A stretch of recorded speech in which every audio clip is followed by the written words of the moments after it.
నమస్కారం సుఖీభవకు స్వాగతం। ఈ రోజు సుఖీభవలో పిల్లల మానసిక ఎదుగుదలకు భావ వ్యక్తీకరణకు అడ్డుకట్ట వేసి ప్రవర్తనామానమైన లోపాలను తెచ్చిపెట్టే ఆటిజంను అధిగమించే మార్గాల గురించిన ప్రత్యేక కథనంతో మీ ముందుకొస్తుంది నేటి సుఖీభవ। కలల పంటగా బిడ్డ పుట్టి ఆ బిడ్డ దినదిన ప్రవర్ధమానంగా ఎదుగుతుంటే ఆ తల్లిదండ్రుల ఆనందానికి అవధులుండవు। కానీ అదే బిడ్డ ఎదుగుదలలో ఏదైనా సమస్య తలెత్తితే ఆ తల్లిదండ్రులు అనుభవించే మానసిక వ్యధకు అంతుండదు। చిన్నారిలో మానసిక ఎదుగుదలను అడ్డుకుని ప్రవర్తనాపరమైన లోపాల్ని తెచ్చిపెట్టే ఆటిజం అలాంటిదే। నిజానికి ఆటిజం అనేది ఒక సమస్యల పుట్ట। ఎదుటివారితో చూపు కలపకపోవటం, ఇతరులకు దూరంగా గడపటం, తన అవసరాలను చెప్పలేకపోవటం, ఇలా అనేక సమస్యలు ఆటిజం పిల్లల్లో కనిపిస్తూ ఉంటాయి। అయితే అందరిలోనూ లక్షణాలు ఒకేలా ఉండకపోవచ్చు, కానీ ముందుగానే దీని ఆనవాళ్లను పట్టుకుంటే ఆటిజంను అధిగమించడం పెద్ద కష్టమేమీ కాదు। ఆటిజం గురించిన పూర్తి వివరాల్ని ఇప్పుడు తెలుసుకుందాం।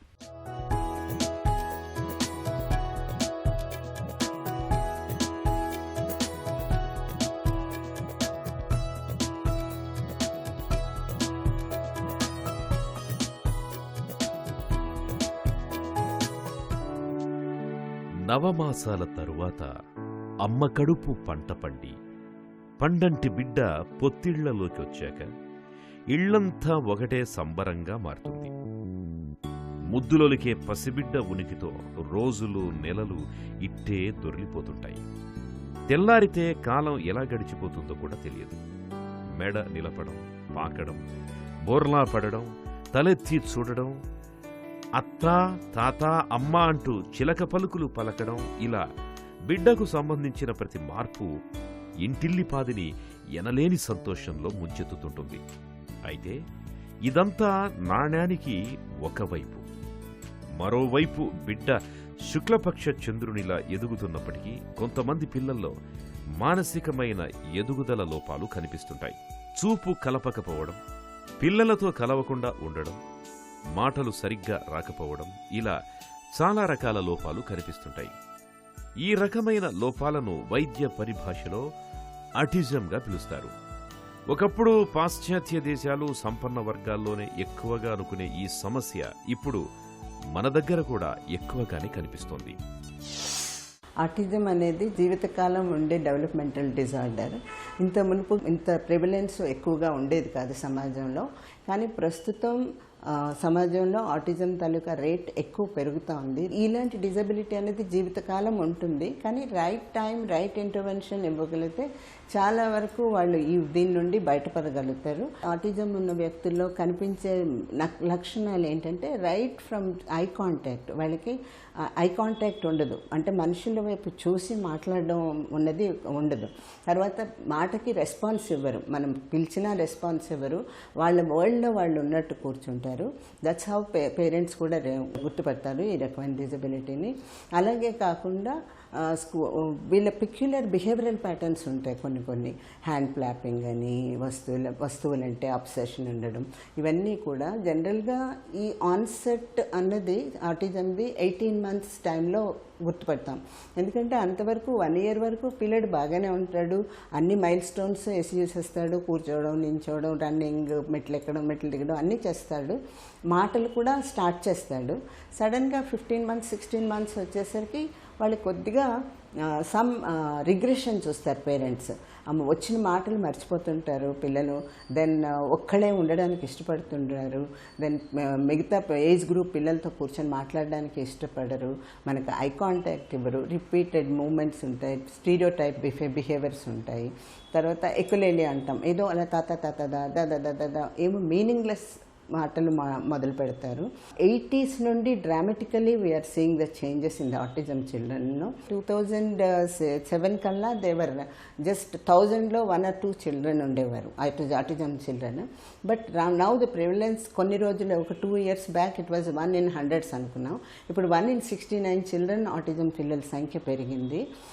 This maybe because the food intake అవ్వచ్చు, ఎన్విరాన్మెంటల్ చేంజెస్ అవ్వచ్చు, పేరెంట్స్ స్ట్రెస్ ఉండొచ్చు, ఇవి కొన్ని కారణాలుగా చెప్తాము వాళ్ళ తాలూకా సంఖ్య ఎందుకు పెరుగుతున్నది అన్నది ఇవి కొన్ని, కానీ ఇంతవరకు కూడా ఏ రీసెర్చ్ కూడా ప్రూవ్ అవ్వలేదు ఈ కారణం వల్ల ఆటిజం వస్తుంది అని। పుట్టినప్పటి నుంచి శిశువు ప్రతి కదలిక అద్భుతమే। మెడ నిలబెట్టడం, బోర్లా పడడం దగ్గర నుంచి పాకడం, పారాడడం, నిలబడడం, తప్పటడుగులు వేయడం, అత్తా తాత అనే మాటలు ఇవన్నీ అపురూప దృశ్యాలే. ఈ గడపలన్నీ దాటి ప్రయాణం సాఫీగా సాగుతోందని అనుకుంటున్న తరుణంలో ఆటిజం మొగ్గ తొడుగుతుంటుంది. ఇది ఒక్క సమస్య కాదు, రకరకాల అంశాలతో ముడిపడిన చట్రం. ఇతరులతో కలవలేకపోవడం, సరిగ్గా మాట్లాడలేకపోవడం, చేసిన పనినే పదే పదే చేయడం, కళ్లలోకి నేరుగా చూడకపోవడం, నవ్వించినా నవ్వకపోవడం, ఒంటరిగా గడపడం, ఇలా అనేక లక్షణాలు పిల్లల్లో కనిపిస్తుంటాయి. భావ వ్యక్తీకరణ లోపముంటుంది. తమ అవసరాలను చెప్పలేక వేలు పట్టుకుని తీసుకెళ్లడం చేస్తుంటారు. ఆటిజం లక్షణాలను మొదట్లో బుద్ధిమాంద్యం అనుకునేవారు. కానీ ఆటిజం అనేది బుద్ధిమాంద్యం కాదు. ఆటిజం పిల్లలు బుద్ధిమాంద్యం పిల్లల్లాగా స్తబ్దుగా ఉండరు, చురుగ్గానే ఉంటారు. అయితే ఇతరులతో కలివిడిగా ఉండకపోవడం, నేర్చుకోకపోవడం వంటి వాటి మూలంగా కొందరు ఆటిజం పిల్లల్లో పెద్దయ్యాక బుద్ధిమాంద్యం లక్షణాలు కనపడొచ్చు. ఆటిజం అనేది వైడ్ స్పెక్ట్రమ్ అండి. We can't say that it is only ఒక్క ఇది అన్నది చెప్పలేము. ఇది PDD-5 అంటారు. సైకలాజికల్ దీంట్లోని చూస్తే it's one among them. Autism ఎక్కువగా ఉంటుంది. మిగతావన్నీ వాటిలోని వాట్ ఎవర్ టైప్స్ దాంట్లో కొంచెం కొంచెం ఈ సిమ్టమ్స్ ఉంటాయన్నమాట. ఆటిజంలోనే ఆటిజం రెండోదేమో ఆస్పర్జర్స్ సిండ్రోమ్ అంటాం. ఆస్పర్జర్స్ సిండ్రోమ్ అంటే హై ఫంక్షనింగ్ ఆటిస్టిక్ చిల్డ్రన్. ఆటిజంలో కొన్ని సిమ్టమ్స్ వీళ్ళలో ఉన్నా కూడా వాళ్ళ మాటలు రావడానికి ప్రాబ్లం ఉండదు, వాళ్ళు మామూలు వ్యక్తిగత పనులు చేసుకోవడానికి ప్రాబ్లం ఉండదు, వాళ్ళు సమాజంలో తిరుగుతారు, బాగా చదువుకుంటారు, పర్టికులర్ ఏరియాస్లో చాలా పైకి వస్తారు. కొన్ని ఏరియాస్లో కొందరు లెక్కల్లో చాలా పైన ఉంటారు, చాలా ముందుకుంటారు, కొందరు చదవడంలో చాలా ముందుకుంటారు, పర్టికులర్ సోషల్ స్కిల్స్లో మాత్రం వెనకబడి ఉంటారు. అంటే మనం ఇంట్రోవర్ట్స్ అనేవాళ్ళమి. ఆ రకంగా వీళ్ళు ఎక్కువగా కలవలేరు, రిజర్వ్డ్గా ఉంటారు, కొంతమంది ఉంటారు. థర్డ్ ఈజ్ రెట్ సిండ్రోమ్ అంటారు. రెట్ సిండ్రోమ్ ఎక్కువగా అమ్మాయిల్లో చూస్తాం. వాళ్ళకి ఈ ఆటిజం తాలూకా సిమ్టమ్స్ కొంచెం వాళ్ళలో కూడా ఉంటాయి. తర్వాత పర్వేజివ్ డెవలప్మెంటల్ డిలేస్ అంటాం. అంటే మోటార్ స్కిల్స్లో కానీ వీటిలో కానీ వెనకబడ్డ ఉంటారు. కొన్ని ఆటిజం సిమ్టమ్స్ అందరిలోనే ఉంటాయి. కానీ వెన్ వీ డయాగ్నోస్ ఒక చైల్డ్ ఆటిస్టిక్ అంటే వాటిలో ఎక్కువగా ఉంటాయి, మిగతా వాళ్ళలో తక్కువగా ఉంటాయి. కనుక it's called as a spectrum. Under one umbrella ఇవన్నీ వస్తాయన్నమాట. పిల్లల్లో మానసిక ఎదుగుదలను అడ్డుకొని తల్లిదండ్రులకు తీరని వేదనను తెచ్చిపెట్టే ఆటిజం సమస్యలకు అసలు ఖచ్చితమైన కారణం అంటూ ఇప్పటివరకు తెలియదు. జన్యుపరమైన కారణాలు మొదలుకొని పరిసరాల ప్రభావం వరకు చాలా సిద్ధాంతాలున్నాయి. కానీ ఏవీ ఇప్పటి వరకు నిరూపణ కాలేదు. పిల్లల్లో ఆటిజం లక్షణాలు సాధారణంగా 7 ఏళ్ల వయసు నుంచే కనిపించడం మొదలవుతుంది. కానీ తల్లిదండ్రులకు సరైన అవగాహన లేకపోవటం మూలంగా ఆటిజంను చాలా మందిలో 4-5 ఏళ్ల వరకు గుర్తించలేకపోతున్నారు. ఆలస్యం అవుతున్న కొద్దీ ఆటిజం తీవ్రంగా మారుతుంది. కాబట్టి ఆటిజంను ముందుగా గుర్తించడం, సత్వరమే చికిత్స మొదలుపెట్టడం చాలా అవసరం. పిల్లల్లో ఆటిజం గురించిన మరిన్ని వివరాలను ఇప్పుడు తెలుసుకుందాం. ఆటిజం అనేది భిన్న విభాగాలకు విస్తరించిన ఎదుగుదల సమస్య. ఆటిజం పిల్లల్లో భావ వ్యక్తీకరణ లోపాలు, ప్రవర్తనాపరమైన లోపాలు కొట్టొచ్చినట్టు కనిపిస్తుంటాయి. ఆటిజంకి కారణం ఏంటి అన్నది ఖచ్చితంగా తెలియదు. అయితే జన్యుపరమైన పర్యావరణ అంశాలు రెండూ ఆటిజానికి దారి తీస్తున్నట్లు అధ్యయనాలు పేర్కొంటున్నాయి. మెదడు ఎదుగుదలకు తోడ్పడే జన్యువులు, క్రోమోజోములు ఆటిజంకి కారణమవుతుందొచ్చనే భావన ఉంది. గర్భధారణ సమయంలో తల్లికి వచ్చే వైరల్ ఇన్ఫెక్షన్స్, కాన్పు సమయంలో బిడ్డ మెదడుకు తగినంత ఆక్సిజన్ అందకపోవడం, నెలలు నిండకముందే కాన్పు కావడం, తక్కువ బరువుతో పుట్టడం వంటివన్నీ కారణాలు కావచ్చని అనుకుంటున్నారు. సాఫ్ట్వేర్ వంటి కొన్ని వృత్తుల్లోని తల్లులకు పుట్టే బిడ్డల్లో ఆటిజం ఎక్కువగా కనపడుతున్నట్టుగా ఇటీవలి కాలంలో అనుమానిస్తున్నారు. కొన్ని ఉద్యోగాలు, వృత్తుల్లో ఉన్నవారు పిల్లలతో ఎక్కువ సమయం గడపలేకపోవడం, పని గంటలు అస్తవ్యస్తంగా ఉండడం, పిల్లలకు పరిసరాల నుంచి సరైన ప్రేరణ లభించకపోవడం, రేడియేషన్ ప్రభావం వంటివి ఇందుకు కారణం అవుతుండొచ్చని భావిస్తున్నారు. ఇలా ఆటిజం మీద రకరకాల సిద్ధాంతాలున్నాయి. కానీ ఇవేవి పూర్తిగా నిరూపణ కాలేదు. చాలా సివియర్ పిల్లల్లో మనం తొందరగా గుర్తించగలుగుతాము. 15 months తర్వాత, 18 months తర్వాత ఎప్పుడైతే స్పీచ్ రిగ్రెషన్ స్టార్ట్ అవుతుందో ఈ పిల్లల్లో, అప్పుడు హ్యాండ్ ఫ్లాపింగ్ చేసుకోవడం, ఏవో రొటేటరీ ఆబ్జెక్ట్స్ని చూడడం, పర్టికులర్గా బిహేవియర్ అదే మాటలు ఆడలేకపోవడం, పిల్లలతో ఐ కాంటాక్ట్ ఇవ్వలేకపోవడం, పిల్లలతో కలవకపోవడం, ఇవన్నీ ఆ టైంలో సర్వసాధారణంగా మిగతా పిల్లల్లో జరుగుతాయి కనుక వీళ్ళలో జరగవు కనుక ఆ టైంలో తీసుకొస్తారు. సో అవి లక్షణాలుగా మేము చాలా వరకు చూసుకుంటాం వీళ్ళతో. తర్వాత ఈ పిల్లల్లోనే చాలా సెన్సరీ ఇష్యూస్ ఉంటాయి. మనం ఏంటంటే మన పంచేంద్రియాలు సరిగ్గా పనిచేస్తే మన బాడీ కూడా సరిగ్గా దానికి ఇదయ్యి వర్క్ చేస్తాం. ఈ ఆటిజం పిల్లల్లోనేమో ఈ పంచేంద్రియాలతో పాటు ఇంకొక 3 యాడ్ చేయాలంటాం. అదేంటంటే vestibular, proprioceptive and tactile. Tactile అంటే ఇవి స్కిన్ కిందనే ఉంటాయి నర్వ్స్ అనమాట. సో ఇవి మెసేజెస్ని బ్రెయిన్కి మనకి పంపిస్తూ ఉంటాయి. దాంట్లో వీళ్ళ డిస్రప్షన్ ఉంటుంది వీళ్ళలోని. దాంతో వాళ్ళకేమో లైట్ సెన్సిటివ్ ఉంటుంది, ఎక్కువ బ్రైట్ లైట్స్ చూడలేరు. అండ్ హైపర్ సెన్సిటివ్ ఉంటారు, హైపో సెన్సిటివ్ ఉంటారు. రెండు ఆపోజిట్. హైపర్ అంటే చాలా ఎక్కువ సెన్సరీ స్టిమ్యులేషన్ కావాలి, వాళ్ళు జంప్ చేస్తూనే ఉంటారు, లౌడ్ మ్యూజిక్ కావాలంటారు. హైపో సెన్సిటివ్ వాళ్ళు ఏంటంటే మెట్లు ఎక్కడానికి భయపడతారు, సీసా ఎక్కడానికి భయపడతారు. వాళ్ళందరూ చాలా క్లమ్జీ మూమెంట్స్లో ఉంటారు. దెన్ వెస్టిబులర్ అంటే బ్యాలెన్స్ ఇన్ ద బాడీ, మన బాడీ బ్యాలెన్స్, మన నించోవడం, కూర్చోవడం, నడవడం, ఇవన్నీ కూడా వెస్టిబులర్ సిస్టమ్ సరిగ్గా ఉంటే సరిగా అవుతుంది. ఆ వెస్టిబులర్ సిస్టంలో డిజార్డర్ ఉండబట్టి ఆటిజం పిల్లల్లోని బ్యాలెన్స్ చేసుకోవడం కానీ, నడవటం కానీ ఇవన్నీ కూడా రాకపోవచ్చు. అలాగే ప్రోప్రియోసెప్టివ్, మనం ఇప్పుడు కళ్ళు మూసుకొని కూడా మనం ఎక్కడ కూర్చున్నాం స్పేస్లో మనకు తెలుస్తుంది. అలాగే మనము ఏదైనా ఇది బ్రేక్ చేయాలంటే ఎంత ఫోర్స్ ఉపయోగించాలి, ఒక ఎగ్ బ్రేక్ చేయాలంటే ఎంత ఫోర్స్ ఉపయోగించాలి, ఇవన్నీ కూడా ప్రోప్రియోసెప్టివ్ దీనివల్ల మన బాడీకి తెలుస్తుంది. మసిల్స్, టెండన్స్, టిష్యూస్ ఇవన్నీ కూడా వర్కౌట్ అవుతాయి. అందులో ఏమైనా డిస్ఫంక్షనింగ్ ఉంటే వీళ్ళకి హైట్స్ ఫోబియా, అదే చెప్పాను కదా, ఇవన్నిటికీ దూరంగా ఉంటారు. పెద్ద సౌండ్స్ కానీ దీనికి కొంతమంది 2 రకాలుగా కూడా ఉంటారు. కొంతమంది సౌండ్స్ ఎక్స్ట్రా ఎక్కువ కావాలంటారు, కొంతమంది తక్కువ అసలు చూడలేరు లైట్స్ వైపు. సో వాళ్ళకి depending on the child's necessity we will do that. లక్షణాలు తీవ్రతను బట్టి ఆటిజంని autistic, Rett's, Asperger's, childhood disintegrated అని 4 రకాలుగా పేర్కొంటున్నారు. మొదటి రకాన్ని మినహాయిస్తే మిగతా 3 లక్షణాల తీవ్రత ఎక్కువగా ఉంటుంది. భావ వ్యక్తీకరణ, ప్రవర్తనాపరమైన లోపాలు ఎక్కువగా ఉంటాయి. 1-2 మాటలు కూడా పలకలేకపోతుంటారు. ఫిట్స్ వంటి నాడీ సంబంధ సమస్యలు మొదలవుతుంటాయి. వయస్సుతో పాటు పెరగాల్సిన తల చిన్నదవుతుంటుంది. సొంగ కారుస్తుండడం, చేతులు కాళ్ళు ఒకేలా ఆడిస్తుండడం, చేతులతో చప్పుళ్లు చేయడం వంటివి చేస్తుంటారు. సాధారణంగా ఆటిజం లక్షణాలు 1 ఏడాది వయసులోపే కనపడడం ఆరంభిస్తుంటాయి. అయితే చాలా మందిలో 4 ఏళ్లు దాటిన తర్వాత గానీ గుర్తించడం లేదు. ఆలస్యమైన కొద్దీ సమస్య తీవ్రమవుతూ వస్తుంటుంది. కాబట్టి ముందుగానే గుర్తించడం ఎంతైనా అవసరం. పిల్లల్లో ఆటిజం ఉందని తెలిసినప్పుడు ఆటిజం రేటింగ్ స్కేల్స్, ఐక్యూ ఆధారంగా సమస్య తీవ్రత లక్షణాలను గుర్తించి చికిత్స నిర్ణయిస్తారు. టాక్టైల్ అంటే ఇవి స్కిన్ కిందనే ఉంటాయి నర్వ్స్ అనమాట. సో ఇవి మెసేజెస్ని బ్రెయిన్కి మనకి పంపిస్తూ ఉంటాయి. దాంట్లో వీళ్ళ డిస్రప్షన్ ఉంటుంది వీళ్ళలోని. అలాంటి వాళ్ళకి మేము ఇక్కడ ఏంటంటే సెన్సరీ ఇంటిగ్రేషన్ థెరపీ యూజ్ చేస్తామంట. సెన్సరీ ఇంటిగ్రేషన్లోని టెక్స్చర్స్కి అన్నిటికీ ఎక్స్పోజర్ ఇస్తాము. చాలా బాడీ ఇరిటేషన్ కానీ ఇరిటబిలిటీ ఉండి జంపింగ్ ఉంటే ట్రాంపలిన్ మీద చేయిస్తాము.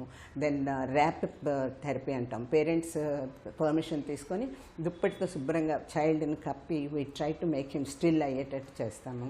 దెన్ బ్రష్ చేస్తాం బాడీ అంతా సాఫ్ట్ బ్రషెస్తోని. దెన్ ఆల్ డిఫరెంట్ టెక్స్చర్స్ మీద వాక్ చేయిస్తాము. బోత్ హ్యాండ్కి సెన్సిటివ్నెస్ ఇస్తాము, దానికి ఇస్తాము. దెన్ పెగ్ బోర్డ్స్ అని అవన్నీ కూడా అటెన్షన్ ఇంప్రూవ్ చేయడానికి కూడా చేస్తామన్నమాట. వెస్టిబులర్ వాళ్ళకి ఆక్యుపేషనల్ థెరపీ ఇప్పిస్తామన్నమాట. దీంట్లో sensory integration is a part of occupational therapy. Occupational therapy more gross motor వీటి మీద పనిచేస్తుంది. ప్రోప్రియోసెప్టివ్, అందులో ఏమైనా డిస్ఫంక్షనింగ్ ఉంటే వాళ్ళకి depending on the child's necessity we will do that. దేని ప్రకారం చేస్తాం అనమాట. అది కాకుండా తర్వాత తన ఫుడ్ అడిటివ్స్ కూడా ఉంటాయి. ఫుడ్ రిలేటెడ్ కూడా చేతికి వాళ్ళకి తగలకూడదు. They don't like that stickiness. అందుకని అన్నం పట్టుకొని తినడం కానీ అవన్నీ చేయరు. దానికి కూడా సెల్ఫ్ హెల్ప్ స్కిల్ ట్రైనింగ్ అంటాము. అది స్పెషల్ ఎడ్యుకేటర్స్ చేత చేయిస్తాం అనమాట. క్యూర్ మెడిసిన్స్లో ఆటిజంకి లేదు. కానీ అసోసియేటెడ్ కండిషన్స్ ఉన్నాయి. క్లాస్ రూమ్లో పిల్లడు కూర్చోడు, తిరుగుతుంటాడు, ఇన్అటెంటివ్గా ఉంటాడు, హైపర్ యాక్టివ్గా ఉంటాడు. ఈ అసోసియేటెడ్ కండిషన్స్ అన్ని తగ్గడానికి మాత్రం మెడిసిన్స్ చాలా వరకు పనిచేస్తాయి. పిల్లల మానసిక ఎదుగుదలకు అడ్డుకట్ట వేసి ప్రవర్తనాపరమైన లోపాల్ని తెచ్చిపెట్టే ఆటిజంకు ఇవాళ ఆధునిక వైద్యంలో చక్కటి చికిత్సలు అందుబాటులో ఉన్నాయి. ఆటిజం లక్షణాల తీవ్రతను బట్టి మందులు కూడా వాడాల్సి ఉంటుంది. అయితే ఆటిజం పిల్లలకు కీలకమైంది వారి మానసిక స్థితిని తీర్చిదిద్దే శిక్షణే కీలకమంటారు నిపుణులు. ఆటిజంకు ఎంత త్వరగా చికిత్స మొదలు పెడితే ఫలితాలు అంత మెరుగ్గా ఉంటాయి. Speech therapy, language stimulation, behaviour modification, psychotherapy, sensory integration థెరపీలు ఇవన్నీ పిల్లల్లో ఆటిజం తీవ్రతను తగ్గించేందుకు ఎంతగానో ఉపకరిస్తాయి. పిల్లల్లో ఆటిజం తీవ్రతను తగ్గించే మార్గాల గురించి ఇప్పుడు తెలుసుకుందాం. ఆటిజం పిల్లల్లో లోపాల తీరు, లక్షణాల తీవ్రత అందరిలోనూ ఒకేలా ఉండదు. ఆటిజానికి కారణాలు స్పష్టంగా తెలియవు కాబట్టి దీనికి చికిత్స కూడా లక్షణాల ఆధారంగానే ఉంటుంది. వైద్యులు ఆటిజం రేటింగ్ స్కేల్స్ ఆధారంగా పిల్లల ప్రవర్తన, లక్షణాలన్నింటినీ గమనిస్తారు. అవసరమైతే ఐక్యూ పరీక్షలు చేస్తారు. ఆటిజంలో మోస్తరు, మధ్యస్థం, తీవ్రం ఇలా స్థాయిలు నిర్ధారించి చికిత్స మొదలు పెడతారు. ఫిట్స్, మెదడులో లోపాలు, ఉద్రేకపూరితమైన ప్రవర్తన ఉండి 3 ఏళ్లు దాటిన పిల్లలకి మందుల్ని సిఫారసు చేస్తారు. ఒకచోట కూర్చోకుండా, కుదురుగా లేకుండా, నేర్చుకోవడంలో వెనుకబడిన పిల్లలకి చురుకుదనాన్ని తగ్గించే మందుల్ని సూచిస్తుంటారు. చెప్పిందే చెప్పడం, చేసిన పనినే చేసే పిల్లలకి యాంటీ డిప్రెసెంట్ మందుల్ని మొదలు పెడుతుంటారు. గ్లూటెన్, కెసిన్ లేని ఆహార పదార్థాలతో కూడిన జిఎఫ్ సీఫ్ డైట్ ని కూడా డాక్టర్లు సిఫారసు చేస్తుంటారు. అయితే ఆటిజం పిల్లలకి కీలకమైంది వారి మానసిక స్థితిని చక్కదిద్దే శిక్షణే. తల్లిదండ్రులు దీనిని అర్థం చేసుకోవడం చాలా అవసరం. అతిగా ఆశించకుండా, అలాగని నిరాశలో కూరుకుపోకుండా తల్లిదండ్రులు చికిత్సలో భాగస్వాములవ్వాలి. జనరలీ ఎనీ డిజబిలిటీ, మీరు ఏ డిజబిలిటీ అనే చూడండి, మెంటల్ రిటార్డేషన్ అవ్వచ్చు, స్లో లెర్నర్స్ అవ్వచ్చు, డిస్లెక్సియా ఉన్న పిల్లలు అవ్వచ్చు, ఆటిజం ఉన్న పిల్లలు అవ్వచ్చు. దెర్ ఇస్ సమ్ ప్రాబ్లం అంటే మనం మ్యాగ్నిఫైయింగ్ గ్లాస్లో చూస్తే ఇంకా పెద్దగా కనబడుతుంది తప్ప అందులో సొల్యూషన్ మనకేమీ కనబడదు. కనుక you have to accept the child first అని చెప్పి చాలా వరకు counselling I will do the parents first to accept the child as he is. అంటే వాడు చేసిన చిన్న ఇంప్రూవ్మెంట్, వాళ్ళు చూపించిన ఇంప్రూవ్మెంట్ కూడా యాక్సెప్ట్ చేసి సంతోషపడేలా చేస్తాము. And then we will ask them also కొంచెం రిలాక్స్ అవ్వండి, మీరు బాబుని ఇక్కడ థెరపీస్ పంపించేటప్పుడు go and have your own life, have some recreation thing and come. And also as I said no, మాది ఇది టీమ్ వర్క్ కనుక వాళ్ళని పార్ట్ ఆఫ్ అవర్ ప్రోగ్రామ్ చేస్తాము. ఇక్కడ థెరపీ సెషన్లో ఎలా చేస్తారో ఇంట్లో same skills we will make them do. వీళ్ళకి బిహేవియర్ థెరపీ ఒకటి చాలా అవసరం. దీన్ని ఏంటంటే అడాప్టివ్ బిహేవియర్స్ని నేర్పించడం థెరపీస్ ద్వారా నేర్పిస్తాం. ఎందుకంటే యాంటిసిడెంట్స్ అంటే ఏబీసీ థెరపీ మేము ఇక్కడ పిల్లలకి ఎక్కువగా నేర్పిస్తుంటాం ట్రైనింగ్. అంటే ఏబీసీ అంటే యాంటిసిడెంట్, బి అంటే బిహేవియర్, సి అంటే కాన్సిక్వెన్స్. యాంటిసిడెంట్ అంటే సపోజ్ ఈ చైల్డ్ ఒక అన్వాంటెడ్ బిహేవియర్ చేస్తుందంటే ఏంటి, what is provoking him, what is the antecedent, దాని ముందు జరిగింది ఏంటి, ఎందుకు ఆ చైల్డ్ అలా ప్రవర్తిస్తున్నాడు అన్నది కనుక్కొని బిహేవియర్ పాజిటివా నెగిటివా చూస్తాము. If it is positive we entertain the child, we support the child, we reinforce that behaviour. If it is negative దాని మీద వీ స్టార్టెడ్ వర్కింగ్ చేసి యాంటిసిడెంట్ని తీసుకొని మేము చేస్తాము. బిహేవియర్ మేనేజ్మెంట్ ప్రోగ్రామ్ అని పేరెంట్స్కి ఇస్తాము. అందులో టోకెన్ ఎకానమీ సిస్టమ్ వాడతాము. Dos and don'ts for the child, ఏం చేయాలి ఏం చేయకూడదు అన్నది క్లియర్గా చెప్పి మేము చేసినవే ఇంటిలో పేరెంట్స్ని చేయమంటాం. అది కంప్లీట్గా ఫాలో అయితే చాలా ఇంప్రూవ్మెంట్ మేము చూస్తాం. గ్లోబల్ అసెస్మెంట్ చైల్డ్ చేత చేయించి పేరెంట్స్ కూడా కొన్ని తెలుసుకోవాలి. అంటే ఈ మెడిసిన్స్ ఇస్తున్నాను కనుక దీని సైడ్ ఎఫెక్ట్స్ ఏమైనా ఉన్నాయా, దీని ఇదేమైనా ఉన్నాయా, దాని గురించి తెలుసుకొని ఆ పిల్లడికి ఇవ్వచ్చో. ఎందుకంటే ఇప్పుడు అందరూ చాలా ఎడ్యుకేటెడ్ పేరెంట్స్ ఒక్క దగ్గరికి వెళ్తే వాళ్ళలో నమ్మకం ఉంచి డాక్టర్ అవ్వచ్చు, థెరపిస్ట్ అవ్వచ్చు, నమ్మకం ఉంచి చేయండి అని చెప్తాను. ఎందుకంటే డెఫినెట్లీ తీసుకురాగానే 1 monthలో 2 monthలో చేంజెస్ పిల్లల్లో తీసుకురాలేం కనుక కొన్ని రోజులు థెరపిస్ట్ నమ్మి ఇవ్వాలి. From therapist viewpoint also, I will suggest my team that they have to do justice what they were. The parents and the trust nunchi ma daggara teesukocharu ganaka we have to show some development in the child. We have to be, living up to their expectations. Alaga its teamwork is very essential for this autism. Autism లక్షణాల్ని త్వరగా గుర్తించి అంతే త్వరగా చికిత్స మొదలు పెట్టాలి. పిల్లలకు చిన్నతనంలోనే ప్రేరణ ఇవ్వడం వల్ల ఫలితాలు మెరుగ్గా ఉంటాయి. స్పీచ్ థెరపీ, లాంగ్వేజ్ స్టిమ్యులేషన్ విధానంలో ఒక పద్ధతి ప్రకారం పిల్లలతో ఉదయం నుంచి రాత్రి వరకు మాట్లాడుతుండాలి. ఇలా చేయడం వల్ల వారిలో సంభాషణ చాతుర్యం మెరుగుపడుతుంది. అలాగే కళ్లల్లో కళ్ళు పెట్టి చూసేందుకు, మలమూత్ర విసర్జన కోసం ప్రత్యేకంగా పద్ధతి ప్రకారం నేర్పించాలి. అలాగే ప్రవర్తనాపరమైన లోపాలను చక్కదిద్దడానికి బిహేవియర్ మోడిఫికేషన్, సైకోథెరపీలు కూడా ముఖ్యమే. మరీ చిన్న పిల్లలకు సెన్సరీ ఇంటిగ్రేషన్ థెరపీ ఇస్తారు. వీరు కంటితో చూసి నేర్చుకోలేరు కాబట్టి ఇతర జ్ఞానేంద్రియాల ద్వారా స్పర్శ, ధ్వని వంటి వాటి ద్వారా వారికి కావలసినవి నేర్పిస్తారు. ముఖ్యంగా వీరిలో ప్రత్యేక నైపుణ్యాలను గుర్తించి వాటికి మరింతగా సానపడితే బాగా రాణిస్తారు. సకాలంలో సరైన వైద్యం, శిక్షణ ఇవ్వడం వల్ల ఆటిజం పిల్లలు వారి పనులు వారు స్వయంగా చేసుకోగలుగుతారు. చదువుల్లోనూ మెరుగ్గా ఉంటారు. మిగతా పిల్లల్లాగే వీరు చాలా వరకు సాధారణ జీవితం గడపగలుగుతారు. చిన్నారుల్లో ఆటిజం ఛాయల్ని మనం పూర్తిగా రూపుమాపలేకపోవచ్చు. కానీ సకాలంలో గుర్తించి సత్వరమే చికిత్స మొదలు పెడితే ఆటిజం తాలూకు దుష్ప్రభావాల్ని చాలా వరకు అధిగమించవచ్చు. ముఖ్యంగా పిల్లలు ఎవరిపైనా ఆధారపడకుండా వారి పనులు వారే చేసుకునేలా, మంచి నైపుణ్యాలతో బాగా చదువుకునేలా, వారి కాళ్లపై వారు నిలబడేలా తీర్చిదిద్దవచ్చు. తిరిగి రేపటి సుఖీభవలో మళ్లీ కలుసుకుందాం. సుఖీభవ కార్యక్రమానికి సంబంధించి మీ విలువైన సూచనలు, సలహాల్ని వెంటనే మాకు రాయండి. మా చిరునామా Sukhibhava, ETV, Ramoji film city, Hyderabad 501512 లేదా sukhibhava@etv.co.in కు మెయిల్ చేయండి.